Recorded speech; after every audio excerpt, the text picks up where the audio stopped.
उत्तर प्रदेश के कानपुर में हुए तशद्दुद मामले में गिरफ्तारियों का सिलसिला लगातार जारी है। आज अहम मुलजिम वसी बिल्डर को गिरफ्तार कर लिया है। पुलिस ने रात गए मुलजिम को गिरफ्तार कर लिया। इल्जाम है कि हाजी कानपुर तशद्दुद केस में अहम फाइनेंसर है।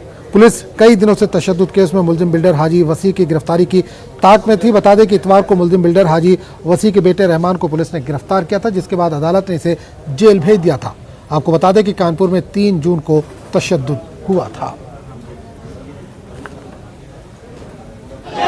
कानपुर पुलिस ने देर रात अपने अभियान में मोहम्मद वशी हाजी वशी को गिरफ्तार कर लिया है।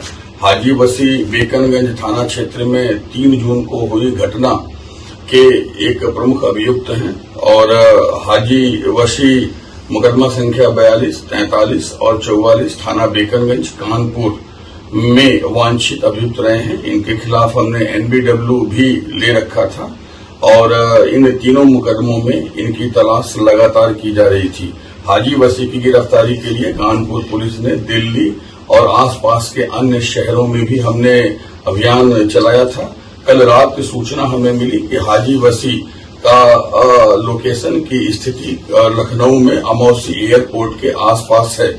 सूचना मिलने के साथ साथ कानपुर पुलिस ने तेजी से कार्रवाई करते हुए हाजी वसी को इंटरसेप्ट करके गिरफ्तार किया है और इस समय हाजी वसी से पूछताछ जारी है। हम जल्दी ही पूछताछ और अन्य विधिक कार्यवाही करते हुए न्यायालय के समक्ष हाजी वशी को पेश करेंगे और जैसा न्यायालय का निर्देश होगा वैसी अग्रेतर विवेचनात्मक कार्यवाही की जाएगी। खबरों का सिलसिला जारी रहेगा, लेकिन एक छोटे से वक्फे के बाद।